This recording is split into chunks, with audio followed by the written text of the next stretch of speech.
ரொம்ப கடினப்பட்டேன்.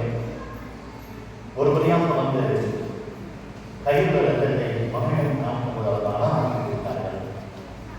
நேரிலிருந்து தந்தை வந்தவுடன் அன்னை மரியாதையை ஜெபமாலையை போக்குவரத்து அந்த ஜெபமாலையை அன்னை மரியாதையை கருத்தி போக்குவரத்து உலக சென்றோம். தூக்கம் வந்துமாட்டே தூக்கம் வந்துமா தூக்கமா இதைக்காக என்ன நடக்குமோ தெரியல, என்னன்னு ஒன்றும் புரியாமல் இல்லை. இதை இவரிடம் சொல்லலாம் என்று பார்க்கும் பொழுது கொஞ்சம் வெயிட் பண்ணலாம். சரியான 11 மணி அளவில் வீட்டில் உள்ள 33 சிறுமுறைகளிலிருந்து எண்ணெய்கள் வர ஆரம்பித்தன. சரியான 25ஆம் தேதி நவம்பர் 25ஆம் தேதி அந்த வாசனையானது கிட்டத்தட்ட 1 கிலோமீட்டர் அளவுக்கு அவருடைய வாசனைகள் பரவ தொடங்கின. மக்கள் பலருமலை அந்த வாசனையை உணர்ந்தவர்கள் எங்கிருந்து வந்தது என்பதை அறியாமல் இருந்தார்கள். அடுத்த நாள் ஞாயிற்றுக்கிழமை இதை இந்த நாளுக்கு சொல்லாமல் இருக்கும் என்று நினைக்கும் பொழுது இந்த வீட்டுக்கு எங்களுடைய சர்ச்சை சேர்ந்த ஒரு ஆசிரியர் பண்ணியிருந்தார். இவ்வாறு நிகழ்வை பார்த்துவிட்டு இது எவ்வாறு நிகழ்கிறது என்பதை ஆச்சரியப்பட்ட ஒரு கடமை சென்று இதை ஒதுக்கி அவர்களுக்கு கூற வேண்டாம், பிறகு பார்த்துக்கலாம் என்று நாங்கள் அனைவரும் ஆலயத்துக்கு சென்றிருக்கிறோம். ஞாயிற்றுக்கிழமை அன்னைக்கு திருப்பலிகள் முடியப்பட்டன.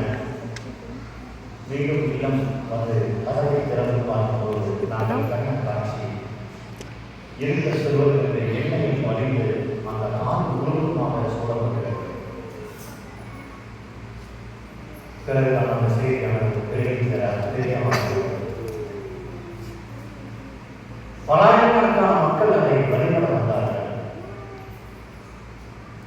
கிட்டத்தட்ட 12 கேன்சர் பேஷண்ட் குணமானார்கள். வாயு பேச முடியாத சிறுவன் பேசினார். முடமான பெரியவர் நடந்தார்.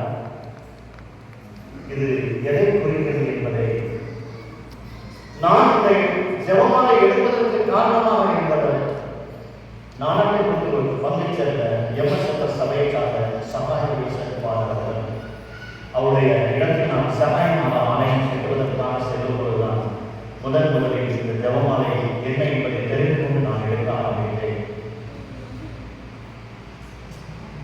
சில மணி தொழில்களில் அந்த ஜெபமாலை பற்றி நான் தெரிந்து கொண்டேன், சொல்ல ஆரம்பிக்கிறேன். அதற்கு இறைவன் எனக்கு கொடுத்த பதில்தான் வீட்டிலிருந்து வந்த அந்த இளைஞர்கள் எத்தனையோ மக்களை குணமாக்கி எத்தனையோ சாட்சிகள் கொண்டு வந்தது. விவிலியத்தை குறிப்பி பார்க்கும் பொழுது 2000 ஆண்டுகளுக்கு முன்பாக இறைவன் செய்த அற்புதத்தை இறைவன் என்று செய்து கொண்டிருக்கிறார் என்பதை நான் அறிந்தேன். தற்பொழுது கூட கடந்த மாதத்தை இது அவருடைய ரத்தம். இந்த ரத்தம் வீணாகாமல் இருக்க வேண்டும் என்றால் நாம் அவரோடு ஒன்று சேரலாம். இதைத்தான் இறைவன் விரும்புகிறார்.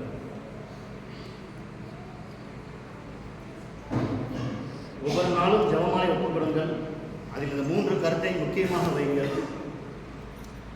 அருட் சகோதரர் அருட் சகோதரிகள் நன்றி மறந்து விடாதீர்கள். கண்டிப்பாக இறைவன் உங்களுக்கும் பெரிய காரியங்களை செய்வார். கண்டிப்பாக உங்களுக்கு எல்லாத்துக்கும் நான் ப்ளஸ் பண்ணுவேன். 2 லைனாக நின்றுங்க. அந்த இறைவனுடைய சிலுவையிலிருந்து வந்த அந்த இரத்தத்துடைய எண்ணெய் தான் உங்களுக்கு நான் சிலுவையாக போட போகிறேன். இது முதல் நீங்கள் ஆசீர்வதிக்கப்படுவீர்கள் என்ற இறைவன் சொன்ன வார்த்தை ஒரு நாளும் வீண் போகக்கூடாது. தூய உள்ளத்தோர் பேரு பெற்றோர் என்ற இறை வார்த்தை கேட்ப நாம் அவரோடு ஒன்று சேர்வோம். இந்த ஊரும் இந்த ஊரில் உள்ள இந்த பங்கு மக்களும் உங்களுடைய குழந்தைகளுக்காகவும் நீங்கள் அதிகமாக வேண்டுங்க. கண்டிப்பாக இது முதல் குழந்தைகள் இந்த ஊரில் ஆசீர்வதிக்கப்பட்டு நல்ல நிலைக்கு வருவாங்க. நானும் வேண்டுகிறேன். ஏன்னா அவருடைய ரத்தத்தை உங்ககிட்ட செஞ்சிருக்கார், இந்த மண்ணில் செஞ்சிருக்கார். அப்படிங்கும்போது கண்டிப்பாக ஒரு அற்புதம் நிகழும். நம்புறீங்களா? அதே விசுவாசத்தோட லைனாக நின்றுங்க. நான் கண்டிப்பாக ப்ளஸ் பண்ணுறேன்.